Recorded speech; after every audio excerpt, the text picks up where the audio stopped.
नमस्कार दोस्तों, हमारे इस YouTube चैनल पीपीसी लर्निंग में आप सभी का स्वागत है। सी लैंग्वेज सीखने की इस सीरीज में आज का हमारा टॉपिक है इफ़ एल्स स्टेटमेंट। यह एक इम्पोर्टेंट टॉपिक है। पिछली वीडियो में हमने इफ़ स्टेटमेंट को स्टडी किया था। इफ़ स्टेटमेंट में हमने क्या देखा था कि यदि टेस्ट एक्सप्रेशन ट्रू हो जाए तो स्टेटमेंट ब्लॉक एग्जीक्यूट होता है। लेकिन अगर हम चाहें कि अगर टेस्ट एक्सप्रेशन फॉल्स हो जाए या उसकी वैल्यू जीरो आ जाए तो भी कुछ एग्जीक्यूट हो, तो इसके लिए हम इफ एल्स स्टेटमेंट का यूज करते हैं। आप इससे समझिए इसको कि हम इफ एल्स स्टेटमेंट का यूज कैसे करते हैं, यह कैसे परफॉर्म होता है। सबसे पहले यहाँ पे भी टेस्ट एक्सप्रेशन यानी एक्सप्रेशन टेस्ट होता है। यदि उसकी वैल्यू ट्रू आ जाए तो स्टेटमेंट ब्लॉक 1 एग्जीक्यूट होता है। अब ये जो स्टेटमेंट ब्लॉक है इसमें एक स्टेटमेंट भी हो सकती है और एक से ज़्यादा यानी n स्टेटमेंट भी हो सकती है। तो अब आप देखिए, यदि इसकी वैल्यू ट्रू आ जाए तो स्टेटमेंट ब्लॉक 1 एग्जीक्यूट होता है और उसके बाद स्टेटमेंट x एग्जीक्यूट होती है। लेकिन अगर इसकी वैल्यू फॉल्स हो जाए तो भी कुछ एग्जीक्यूट होता है, तो होता है स्टेटमेंट ब्लॉक 2 एग्जीक्यूट और उसके बाद स्टेटमेंट x एग्जीक्यूट होती है। अब हम इसको इसके सिंटैक्स के माध्यम से समझते हैं, जिससे आपको ये टॉपिक और भी अच्छे से क्लियर हो जाएगा। ये है इसका syntax of if else statement कि यह किस तरह से काम करता है। सबसे पहले हम इफ में इफ स्टेटमेंट में टेस्ट एक्सप्रेशन लिखेंगे, यानी एक्सप्रेशन को टेस्ट करेंगे। अगर उसकी वैल्यू ट्रू आ जाए तो हम करली ब्रेसेस में स्टेटमेंट ब्लॉक 1 लिखेंगे, यानी स्टेटमेंट ब्लॉक 1 एग्जीक्यूट होगा। अब जो स्टेटमेंट ब्लॉक 1 है इसमें एक स्टेटमेंट भी हो सकती है और n स्टेटमेंट भी हो सकती है। यदि टेस्ट एक्सप्रेशन यानी एक्सप्रेशन जो हमने टेस्ट किया उसकी वैल्यू फॉल्स आ जाए तो क्या होगा, तो हम एल्स में लिखेंगे स्टेटमेंट ब्लॉक 2, यानी एल्स के बाद हम करली ब्रेसेस में लिखेंगे स्टेटमेंट ब्लॉक 2 और स्टेटमेंट ब्लॉक 2 के एग्जीक्यूट होने के बाद स्टेटमेंट x एग्जीक्यूट होगी। यानी कि चाहे इफ में जो हमने लिखा यानी जो हमने एक्सप्रेशन टेस्ट किया, चाहे स्टेटमेंट ब्लॉक 1 एग्जीक्यूट हुआ चाहे स्टेटमेंट ब्लॉक 2 एग्जीक्यूट हुआ, इन दोनों में से किसी एक के एग्जीक्यूट होने के बाद स्टेटमेंट x एग्जीक्यूट जरूर होगी। अब आप कुछ बातें पढ़िए जिससे आपको ये टॉपिक और अच्छे से क्लियर हो जाएगा। आ स्टेटमेंट ब्लॉक में इंक्लूड वन और मोर स्टेटमेंट्स। ये बात हम पहले ही पढ़ चुके हैं कि स्टेटमेंट ब्लॉक में एक स्टेटमेंट भी हो सकती है और एक से ज़्यादा स्टेटमेंट्स भी हो सकती हैं। Here first the test expression is evaluated. यहाँ पे सबसे पहले टेस्ट एक्सप्रेशन इवेल्युएटेड होता है।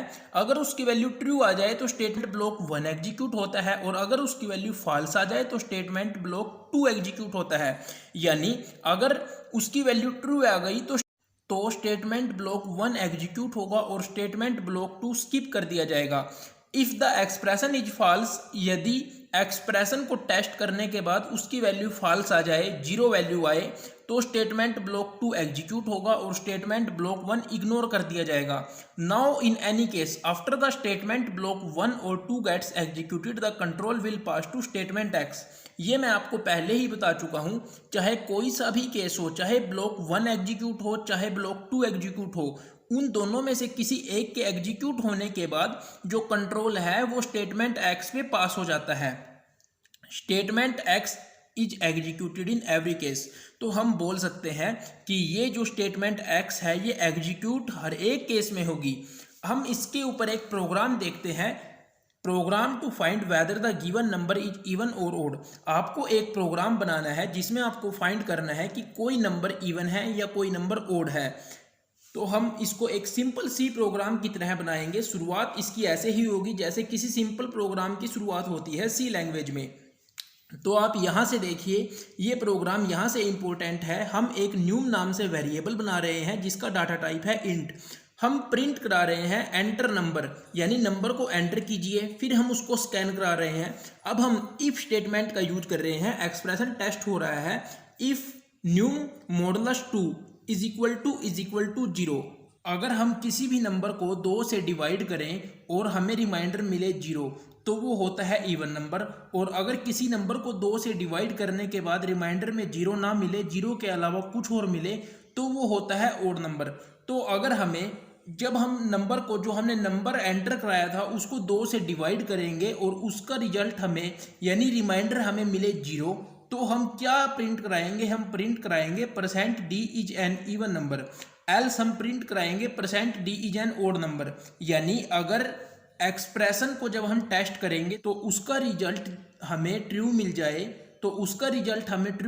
तो हम प्रिंट कराएंगे कि वो एक इवन नंबर है, और अगर उसका रिजल्ट हमें फॉल्स मिले तो हम प्रिंट कराएंगे कि वो एक ओड नंबर है। तो इस तरह से हम इफ एल्स स्टेटमेंट का यूज करके किसी भी प्रोग्राम को बना सकते हैं। इसका आउटपुट देख लेते हैं।